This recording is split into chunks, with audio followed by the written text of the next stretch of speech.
네, 전 세계에서 우리 방송을 학수고대 하시는, 그리고 전국에서 또 이 방송을 즐겨 들으시는 구독자 여러분 반갑습니다. 1급한자 160강 속성 강의입니다. 도표를 이용한 속성 강의입니다. 사실은 속성으로 해야 되는데 하다 보면 자꾸 길어져요. 말이 많아져요. 예. 그래서 여러분들 그 구체적인 강의를 더 들으시려면 1급한자 160강이라고 치시면 판서를 하면서 강의하는 게 나오죠. 예, 그것도 봐주시고 또 복습 차원에서 도표를 이용해서 봐주시고 복습하시고 여러분들이 도표를 만들면서 공부해 주시기 바랍니다. 전쟁편에서 지금 활, 칼, 창에서 활편을 보고 있는데 이 활궁자를 이용한 이 글자들이 나옵니다. 활의 원뜻을 갖고 있는 글자도 있고 그냥 이 활이 굽어 있는 모습에서 그 굽어 있는 모습을 이용한 글자들이 있습니다. 요 글자를 보시면 어떤 그 중요한 어떤 이 막대가 상징하는 중요한 것을 이렇게 묶어둔 모습이에요. 이 묶어둔 이 줄의 모습이 활궁과 비슷하기 때문에 활궁자가 쓰인 것이지 활궁자와는 아무런 관련이 없습니다. 사물을 묶은 모습이 이렇게 묶어 놓은 모습이에요. 묶어 놓은 것은 뭐예요? 쉽게 말하면은 사용을 아직 못하는 것이죠. 사용하려면 그 끈을 풀어야 됩니다. 그래서 저 글자가 안일불자입니다. 말불자입니다. 사용할 수 없다, 아니다, 써서 안 된다, 말하라, 금지를 뜻한 안일불자, 말불자인데 그런 뜻으로는 거의 안 사용되고 지금은 뭘로만 사용돼요? 미국의 돈, 달러 불자입니다. 미불, 환, 미불, 그렇죠? 구주불 할 때 달러 불자입니다. 묶어놓은 모습이라 그랬죠? 묶어놓은 모습, 이 묶어놓은 모습을 가지고 글자가 하나, 둘, 셋, 넷, 다섯, 많이 나왔어요. 여기 사람이 있고, 여기 손이 있고, 여기는 길이 있고, 물이 있고, 여기는 돈이 있고. 자, 이 돈을 묶어놨습니다. 왜 돈을 묶어놨어요? 자꾸만 쓰니까 못 쓰게 묶어놓은 거예요. 저축하는 것이죠. 쓸 비자입니다. 비용, 군비할 때 쓸 비자예요. 사람을 묶어놨어요. 자, 사람은 사람인데 안일불자 말불자로 했죠. 사람의 모습을 하고 있지만 사람이 아닌 사람은 누구예요? 부처는 사람의 모습을 하고 있지만 사람이 아니에요. 부처불자입니다. 불교 미륵불 할 때 쓰는 겁니다. 자, 어떤 물건을 묶어놨으면 언젠가 써야 될 거 아닙니까? 그럼 손으로 그거를 트든가 자르든가 끊든가 해야 돼요. 손으로 이렇게 묶어놓은 것을 뜯어내는 모습에서 떨칠불자, 털불자입니다. 불식하다, 지불하다, 체불, 환불, 불입금 할 때 사용됩니다. 떨칠불자, 털불자, 불입금, 돈을 집어넣을 때 묶어놓은 것을 깨가지고 째가지고 또 잘라가지고 집어넣어야 되겠죠. 환불, 묶여있는 돈을 내줘야 되겠죠. 체불, 계속해서 안 내보내는 것이죠. 지불, 갖고 있는 돈을 내보내는 것이죠. 그러니까 떨어버리는 장면이 손으로 떨칠불, 털불자입니다.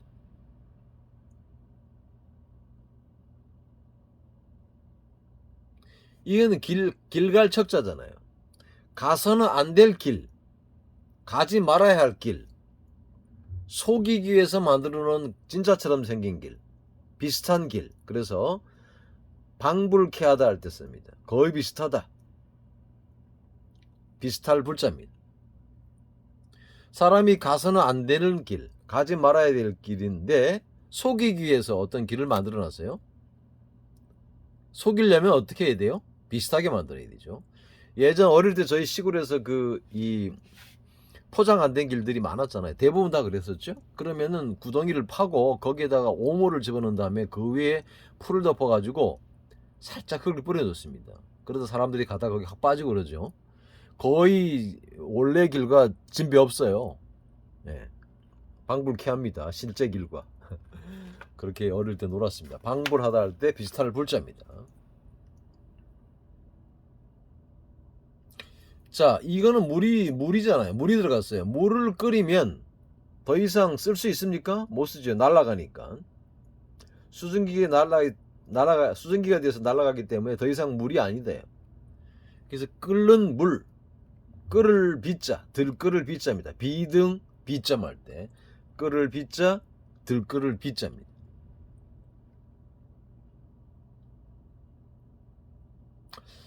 요 활 궁자에다가 이렇게 짝대기만 걷어요. 각걸문을 보게 되면은 그 화살, 사람과 화살이, 사람의 모습이 이렇게 돼 있잖아요. 사람의 모습이라면 여기에 각걸문은 이렇게 화살 줄이 이렇게 묶여져 있어요. 사람의 몸을 감고 화살이라는 것은 날아가는 거잖아요. 어디로 날아가요? 하늘로 날아가죠. 옛날 사람들은, 예전 사람들, 지금도 많이 그렇게 생각합니다만, 사람이 죽으면 몸은 땅으로, 영혼은, 혼은 어디 하늘로, 뭐 이렇게 생각을 많이 하죠. 그러니까 죽은 사람이 어떤 혼이나 뭐 이런 것들이 하늘로 날아가는 모습을 하고 있어요. 죽음을 뜻하는 글자예요, 그러니까. 그래서 우리가 뭐라 그래요? 조문 간다 그러죠? 조상이란 말 쓰죠? 조상할 조자, 조문할 조자입니다. 조문이라는 말은 조상과 문상을 합친 글자예요. 조문할 조자, 문상할, 조상할 조자, 조문할 조자입니다. 죽은 사람과 관련 있는 글자죠. 요 글자는 기장기 아라 그래가지고 어떤 사실은 뭐 특별한 뜻은 없어요. 그냥 이 부호가 상징하는 이 글자와 활줄, 그 다음에 이 비침인데, 요거는 요즘 아이들은 게임을 하고 놀거나 주로 게임하고 놉니까? 하여튼 요즘은 게임을 많이 하고 놀잖아요. 근데 예전 사람들은, 특히 이제 이 시대 사람들은 게임이란 건 없으니까 뭘 하고 놀았겠어요? 주로 전쟁놀이 하죠. 저희도 어릴 때는 전쟁놀이 많이 했습니다. 새총 쏘고 총 만들어서. 그러니까 그 시대 상황에서 가장 흥미있는 놀이가 전쟁놀이였어요. 그럼 전쟁놀이 할 때 활을 만들고 화살 만들고 뭐 그럴 거 아닙니까? 그러니까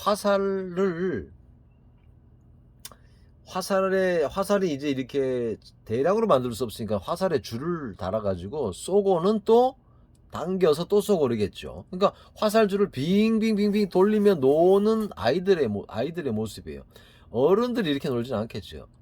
좀 더 어린 아이들이 그렇게 놀겠죠. 그러면은 형과 동생이 있으면 누가 칭칭 이 줄을 막 돌리면서 놀겠어요?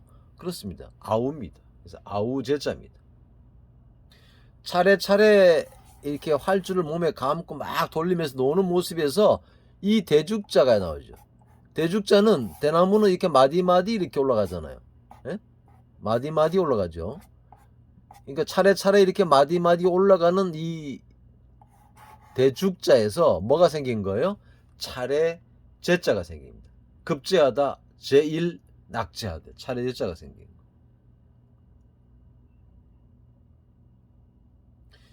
이 아우라는 것은 가장 낮은 신분의 사람은 그 윗사람에 대해서 가져야 될 태도는 뭐예요? 공손할 제자입니다. 효제 충신, 그래서 공경할 제자입니다. 어버이에 대한 효도, 그 다음에 형제끼리 우애, 효제, 그 다음에 임금에 대한 충성, 그 다음에 친구 사이에 벗, 그래서 믿을 신 써서 효제 충신이란 말이 있어요. 효제 충신, 어버이에 대한 효도와 형제끼리 우애, 임금에 대한 충성과 벗사의 믿음을 통틀어 이루는 말을 효제 충신 그러는데, 요즘은 임금님에 대한 충성은 사실은 거의 없죠. 왕에 대한, 즉 대통령에 대한 충성은 거의 없습니다. 지금 보면은 대통령, 한국말도 대통령 욕하는 사람들 굉장히 많아요. 대놓고. 예전 가면 다 잡혀갔을 텐데, 최근에 그 이태원에서 그 헬로윈 데이로 인해서 그 많은 사람들이 그 사망을 했잖아요. 그러면서 이제 윤석열 대통령이 이제 뭐 매일 그 조문을 가곤 하는데, 근데 그 이 뭐 유튜브나 또 이렇게 보면 어마어마하게 욕하는 사람들이 많더라고요. 대통령, 야, 어떻게 이렇게 대통령을 향해서 저렇게 대놓고 저렇게 막 막말을 하나, 뭐 그럴 정도예요.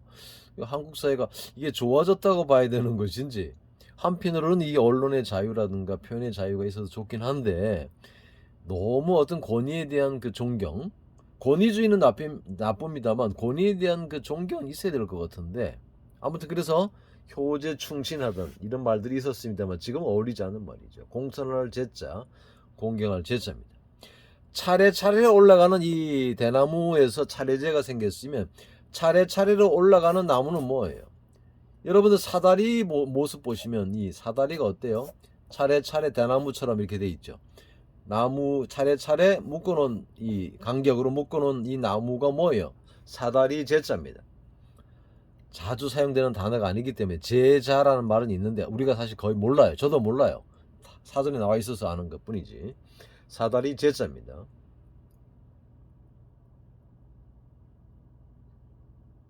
이 글자도 마찬가지예요. 이 아우제자인데 아우제자에다가 물수가 들어갔어요.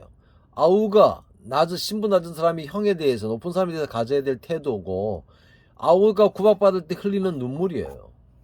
눈물채자입니다. 비채, 콧물 눈물 다 흘리는 거죠. 빨간 글씨는 1급인데 이런 글자만 해도 사실 사용되는 우리가 아는 친근한 단어가 있습니다만, 이런 글자만 해도 사실 거의 아는 단어는 없죠. 그냥 급수 따기 위해서 할 수 없이 외워야 되는 단어들입니다. 그러나 어쨌든 이 활궁의 활의 모양을 이용한 글자들과 실제 활의 또 이 어떤 상징적인 그런 뜻, 실제적인 뜻을 이용한 글자들이 이렇게 있었습니다.